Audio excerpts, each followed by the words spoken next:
আসসালামু আলাইকুম। এখন শুনবেন সংবাদ শিরোনাম। পিআর পদ্ধতিতে নির্বাচন চায় না জনগণ, বললেন মির্জা ফখরুল। ঐকমত্য কমিশনের পক্ষে মত দিয়েছে অধিকাংশ দল, দাবি তাহেরের। নির্বাচন থেকে সরে দাঁড়ালেন তামিম ইকবাল, বললেন বিসিবির ভোট ইতিহাসের কালো অধ্যায়। শারদীয় দুর্গাপূজার মহানবমীতে মহাস্নান ও ষোড়শ উপাচারে পূজা, মণ্ডপে মণ্ডপে দেবীর বিদায়ের সুর। রাতভর ভারী বৃষ্টিতে জলাবদ্ধ ঢাকা, নারায়ণগঞ্জ সহ বিভিন্ন শহর। পানিতে তলিয়েছে দোকানপাট, ঘরবাড়ি, জনদুর্ভোগ চরমে। এতক্ষণ শুনছেন সংবাদ শিরোনাম, এখন শুনবেন বিস্তারিত। আনুপাতিক পদ্ধতিতে ভোট বা পিআর নিয়ে অনড় অবস্থানে বিএনপি ও জামায়াত বলছে ঐকমত্য কমিশনে অধিকাংশ দল পিআর এর পক্ষে। বিএনপি বলছে দেশের মানুষ এটা বোঝে না, তাই সনাতনী পদ্ধতিতে নির্বাচন চায় দলটি। নিউ ইয়র্ক থেকে সহকর্মী মাহফুজ মিশুর রিপোর্ট। পিআর পদ্ধতিতে নির্বাচন সহ 5 দফা দাবিতে আবারও নতুন কর্মসূচি নিয়ে মাঠে জামায়াতে ইসলামী বাংলাদেশ। দলটির যুক্তি, দীর্ঘদিন ধরে চলা ঐকমত্য কমিশনের বৈঠকে তারা বাদেও আরো বহু দল এই নতুন পদ্ধতিতে ভোট চায়। আমরা দুই পক্ষেই পিআর চাচ্ছি। আপনারা জানেন যে ঐকমত্য কমিশনে 31টা দল আমরা ছিলাম, এর ভিতরে 25টা দল পিআর এর পক্ষে, কিন্তু একটা কোয়ালিটিটিভ ডিফারেন্স ছিল। অনেকে আপার হাউসে পিআর এর পক্ষে, আর অনেকে আপার এবং লোয়ার হাউস দুটাতে পিআর এর পক্ষে, কিন্তু পিআর চায় 31-এ 25 জন। তো সেজন্য আমরা পিআর চাচ্ছি। যদিও কোনোভাবেই বিএনপি পিআর পদ্ধতি চায় না, দলটি বলছে এটি নিয়ে জনগণের কোনো আগ্রহ নেই। না, এই ব্যাপারে তো আমাদের বক্তব্য একেবারে স্পষ্ট, সুনির্দিষ্ট। আমরা পিআর পদ্ধতিতে যাব না, এবং এদেশের মানুষ এটা নেবেও না, তারা মেনেও নেবে না, বোঝেই না ঠিক মতো। আর এটা যেহেতু আপনার ইলেকশন থেকে আপনাকে প্রসেসে আনতে হবে, একটা তো কালচারের ব্যাপার আছে, তো সেখানে আপনাকে সময় নিতে হবে, ধীরে ধীরে যেতে চান। ইফ পিপল থিঙ্ক দ্যাট এটাই ঠিক আছে, তাহলে যাবে। নিম্ন বা উচ্চকক্ষ কোথাও এই পদ্ধতির দরকার নেই বলেও মনে করে বিএনপি। তবে এটি না হলে কি হবে সেই প্রশ্নের সরাসরি উত্তর দেয়নি জামায়াত। নিম্ন কক্ষে পিআর এর পক্ষে নই আমরা, উপরের দিকেও পিআর এর পক্ষে কথা বলিনি, তবে সেগুলো আমরা পরে আলোচনার মাধ্যমে এই সমস্যাগুলো সমাধান করা যেতে পারে। বাট এগুলো রাজনীতিতে নাই। আমরা আমাদের দাবি করতেছি এবং আমরা আশা করি এটা সরকার মানবে, যদি এটা জনগণের দরকার। And will participate election on February. সরকার না মানলে তখন আমি তো বলছি না, এই বাট তো রাজনীতিতে নাই। আমি বলছি আমরা দেখবো তখন। প্রধান উপদেষ্টার জাতিসংঘ সফর ইতিবাচক বলেও মনে করেন দুই দলের নেতারা। রাজনৈতিক কিছু ইস্যুতে দ্বিমত থাকলেও ফেব্রুয়ারিতে নির্বাচনের পক্ষে এখন পর্যন্ত একমত বিএনপি ও জামায়াতে ইসলামী বাংলাদেশ। তবে দল দুটির নজর এখন আগামীতে জোট আর ভোটের নানান সমীকরণ মিলানো। Mahfuz Mishu, Jamuna news, New York, যুক্তরাষ্ট্র। দুর্গাপূজা চলাকালে পাহাড়ের অস্থিতিশীলতা জাতীয় ও আন্তর্জাতিক চক্রান্তের অংশ বলে মন্তব্য করেছেন বিএনপির সিনিয়র যুগ্ম মহাসচিব রুহুল কবির রিজভী। সকালে পল্টনে পূজা মণ্ডপ পরিদর্শন শেষে তিনি বলেছেন, যারা শেখ হাসিনার পতন মানতে পারেনি তারাই পরিকল্পিতভাবে পূজার সময় পাহাড়ে অস্থিতিশীল পরিবেশ সৃষ্টি করছে। রিজভী বলেন, রাজনৈতিকভাবে সাম্প্রদায়িক সম্প্রীতিকে বিভাজিত করা হয়েছে।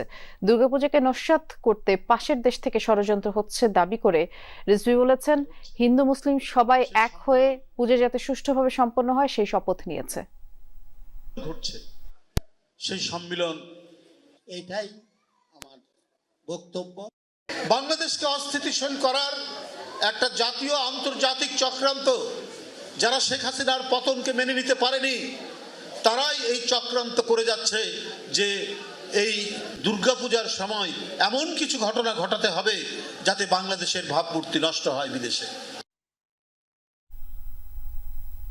জাতীয় প্রেস ক্লাবে আন্তর্জাতিক প্রবীণ দিবস উপলক্ষে আলোচনা সভায় বিএনপি স্থায়ী কমিটির সদস্য ডাক্তার এজেডএম জাহিদ হোসেন বলেছেন, নির্বাচন পিআর পদ্ধতিতে নয়, সংবিধান অনুযায়ী হবে।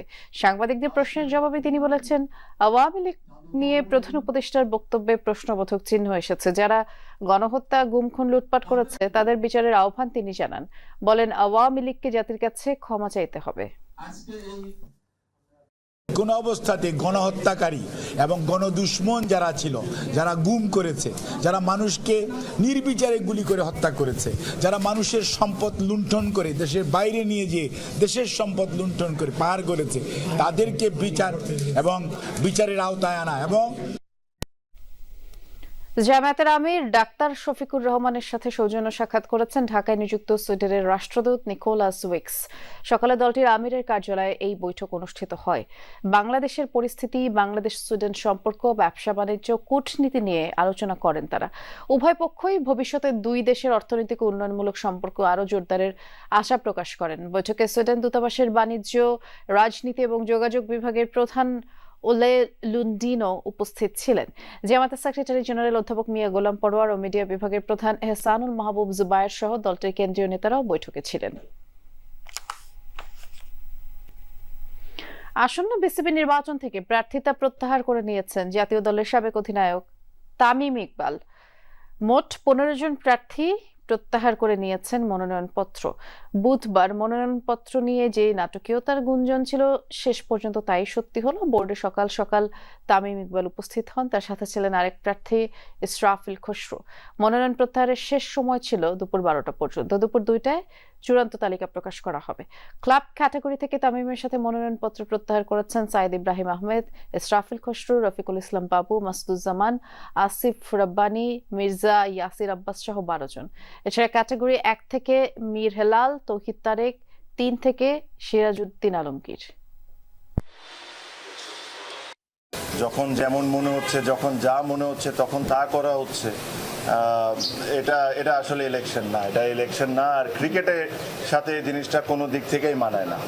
আপনারা আই এম শিওর যখন ইসি তালিকা দিবে যে আজকে কারা কারা উইথড্র করেছেন, তাদের নামগুলো আপনারা দেখলেই বুঝতে পারবেন যে তারা সবাই তাদের জায়গা থেকে হেভিওয়েট, তাদের ভোট ব্যাংকও ইজ ভেরি স্ট্রং। এটা হলো আমাদের একটা ওয়ে অফ প্রোটেস্ট, যে এখান থেকে এসে যে এই নোংরামির পার্ট আমরা থাকতে পারবো না। এখানে আরো অনেকেই আজকে উইথড্র করতেন, তাদেরকে বিভিন্নভাবে বিভিন্ন ওয়েতে বোঝানো হয়েছে বা চাপ সৃষ্টি করা হয়েছে, তাদেরকে করে সামাও থামানো হয়েছে। আনন্দ আর বিষাদের মিশেল মহানবমীতে ষোড়শ উপাচারে দেবী সিদ্ধিদাত্রীর আরাধনায় মুক্তির পথ খোঁজেন ভক্তরা। সকাল থেকে মণ্ডপে মণ্ডপে সে উপলক্ষে শুরু হয় কল্পারম্ভ আর বিহিত পূজা।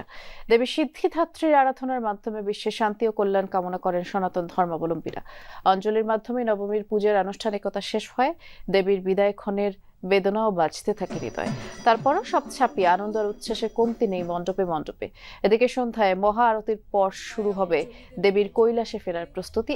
আজও ঢাকেশ্বরী মন্দির পরিদর্শন করেন আইন শৃঙ্খলা বাহিনীর ঊর্ধ্বতন কর্মকর্তারা। এবং তো খারাপ লাগছে, সারা বছর অপেক্ষা করেছি মা কখন আসবেন, দেখতে দেখতে পূজা শুরু হয়েই শেষ হয়ে গেল। কালকে মা চলে যাবেন আবার। আজকে দিনই এফেক্টিভলি পূজা শেষ দিন, কালকে তো জাস্ট কিছু ছোটখাটো নিয়ম